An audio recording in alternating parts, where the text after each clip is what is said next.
Hello, everybody. Ben Rogers here, the Raptors Digest Riker. We are on the eve of the Toronto Raptors' first ever chance to win an NBA championship. The first game where they're one win away from a chip. And, I'm crazy excited. There's news that's broken that the Golden State Warriors superstar, top guy Kevin Durant, might be back. He's questionable for Game 5. Apparently, he practiced with the team. And, there could be a possible return for him in Game 5. What does this mean for the Toronto Raptors going into this closeout game? What does it mean, that he may return or that he may not return? Yeah. If KD comes back, obviously he won't be 100% healthy, but how does this impact just as a fan going into this game? What should our expectations be for the Raptors? My expectation, if he returned, there's a lot of things to unpackage in that.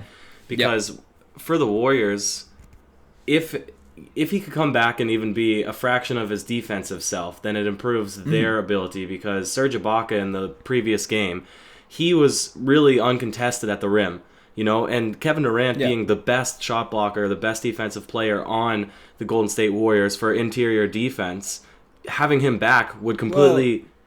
He's definitely a help. He's a help. Draymond Green is definitely their best player. No, not for size and length. Kevin Durant was the number one shot blocker on the Warriors this season.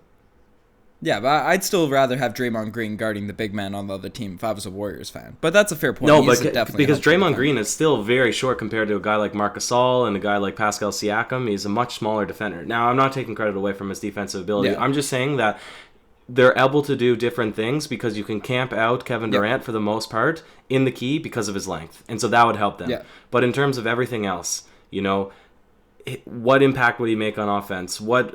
How would the defensive sets change for the Toronto Raptors? There's just so many variables. I think it's unlikely that he'll play, but Ben, maybe you give me your first opinions, and then we'll get into some sort of an argument or confirmation.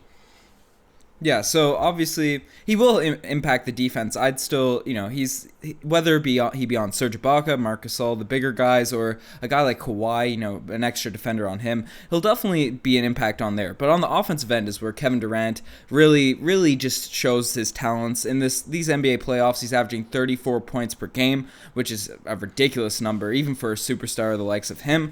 So the fact that, he's not going to be 100%. The guy is still walking with a limp, so we can debate whether he's actually going to play or if this is a weird tactic by the Warriors, to just trick Nick Nurse and the Toronto Raptors going forward. But, Kevin Durant, if he's on the court, healthy or not, he's going to be an impact player. And he's going to be able to hit threes, hit shots, hit those contested fadeaways. So, some people are saying that he'll be a liability, or he, even a healthy KD, some people make the argument makes the Warriors worse. And maybe in the regular season that could be the case because the ball flows less and all those sorts of things. But in an NBA Finals setting, when you want the most talent as possible on the court, Kevin Durant is a huge asset for this team, and he'll definitely make them better. Now, is that me saying that the Toronto Raptors I don't think you could say that, though. I don't think you could say for certainty that he would definitely make them better. I think the best version of Kevin Durant, healthy, would make the Warriors team better in this series. But whatever version of Kevin Durant that would return from such a long absence and a questionable injury, is it his Achilles, is it his calf, I don't think that we can say for certain that it would make them better. If he struggled whatsoever and then that diminished their abilities, one loss and that's the series for the Toronto Raptors. So it's trickier than that. Oh, certainly. And I think the Toronto Raptors could certainly game plan and, negate a lot of things Kevin Durant brings. But his shooting, he's certainly an improvement. Even Andre Iguodala's actually been great in the series and done a lot of things for the Warriors, but he's taking minutes from like Alfonso McKinney, Jerebko. They're just going into their deep bench of players that have bounced around the league, and even a 25% Kevin Durant is better than like McKinney or any of these guys. So he certainly, in my opinion, he'll definitely be an improvement if he's on the court and he can walk. But the Toronto Raptors can game plan. We are built to beat the Warriors, in my opinion. We've brought it up in multiple podcasts. The Golden State Warriors are by far the best team we've faced in this playoff series, even without KD. But with him in there as well. But we didn't match up that well against the 76ers. We matched up a little bit better against the Milwaukee Bucks. And even though the Warriors are more talented, I think we match up beautifully against this team. Just the way our pieces fit together. And if KD comes back, Kawhi Leonard's been guarding the likes of Draymond Green and Andre Iguodala for this whole series. He hasn't really had to show his on-ball prowess like he had to do against Jimmy Butler and Giannis in the previous two series.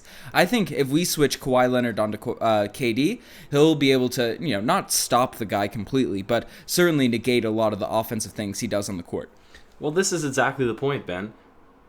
That really what the Warriors have currently assembled in the first, how many, 4 games of this series, excluding including the game that Klay Thompson was injured, is that the majority of their offense comes from all of their switch screens and then trying to get a 3-point shot for Curry or Thompson, or some variation of coming off a screen or some sort of mismatch where they can, do a pull-up jumper, right? For the most part, that's what it is. And they're not, I think the Raptors in some games have even been shooting more threes for stretches than the Warriors have. But really, you're not worried about guys like Andrew Bogut or even DeMarcus Cousins, because they've been virtually shutting the big men down, right? There's nobody that's trying to get shots in the key. Like, that's not the main source of their, what they're looking for scoring. So bringing a guy like Kevin Durant in, yeah, you're right, he's the best player in the league, but exactly as you said, now Kawhi Leonard actually has a guy that he needs to step up and shut down on offense, and we've already been shown that he's not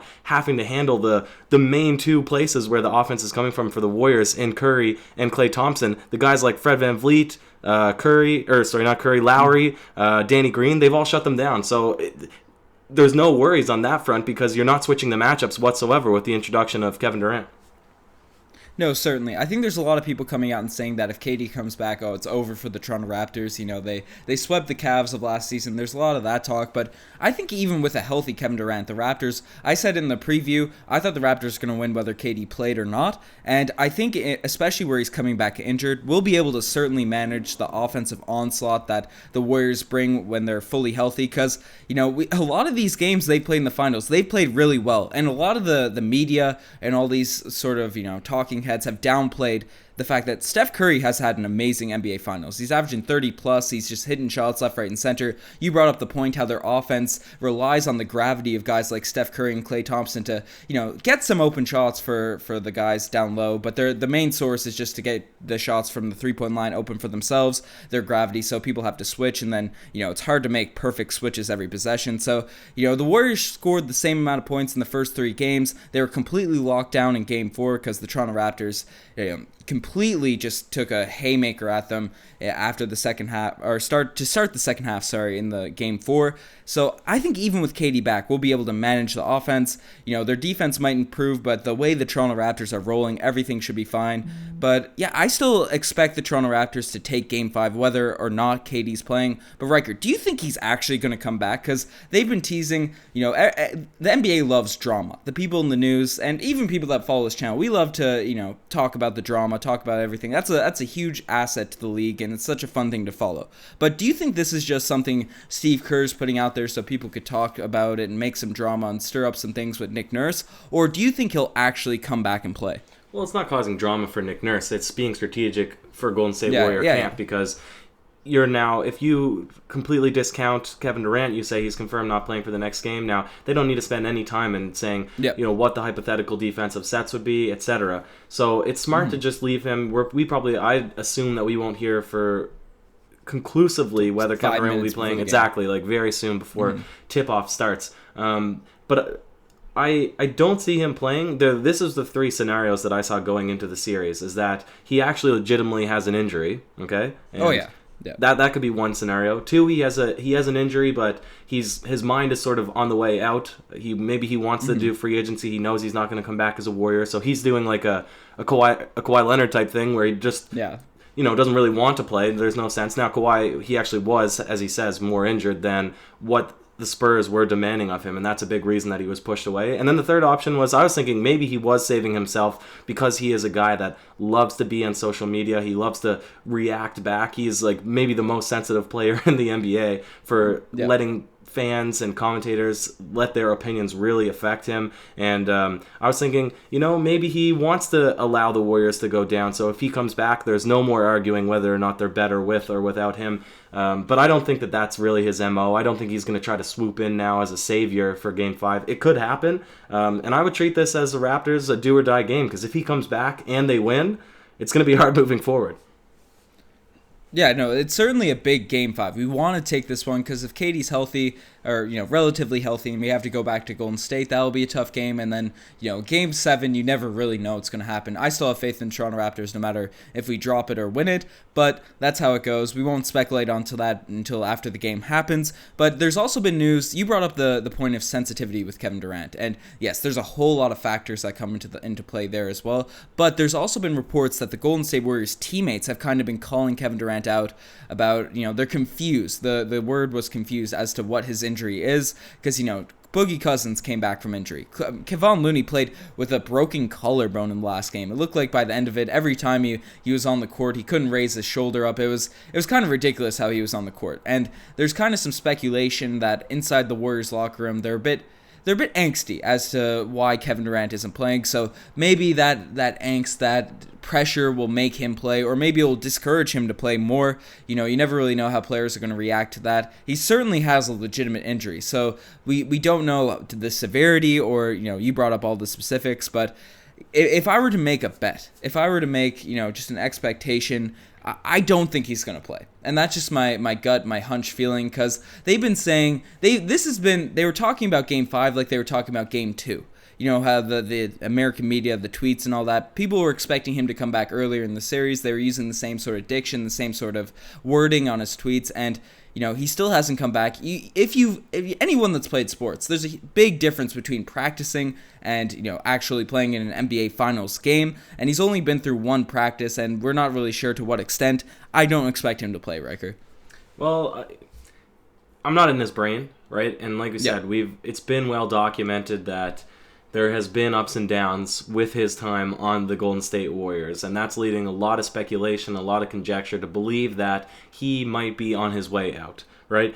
Crazy abandoning a championship contender, a dynastic team, one of the best prolific teams of the modern NBA era, right? But it's also crazy that he left an NBA contender to go for the team that he lost to. So nothing is really out of the ordinary with Kevin Durant, but I think for most players, if you're able to come back, especially on a stage as big as this, maybe not when you already have 2 rings in your bag, but you'd want to play. Yep. You'd be pushing for it. So I'd say if he's staying out, I'd say it's probably because his injury is more severe than what anybody actually assumes that he is.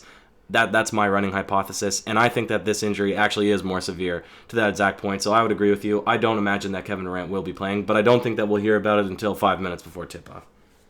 Yeah, they might actually, they might come out and say he's active but coming off the bench and just leave the suspense going throughout the whole game, whether he'll get in or not, and despite the fact they have no chance for him to play. But you never really know. It's tough to speculate on these injury sorts of things. What are your guys' thoughts on if KD plays, can the Toronto Raptors win? I think we're both in agreement. The Raptors certainly aren't, taken aback or shouldn't be taken aback if Kevin Durant plays. We should still be confident winning, and if he doesn't, we've already won 3 of the first 4 games. So what are your guys' thoughts on the series so far? Will the Raptors pull it out?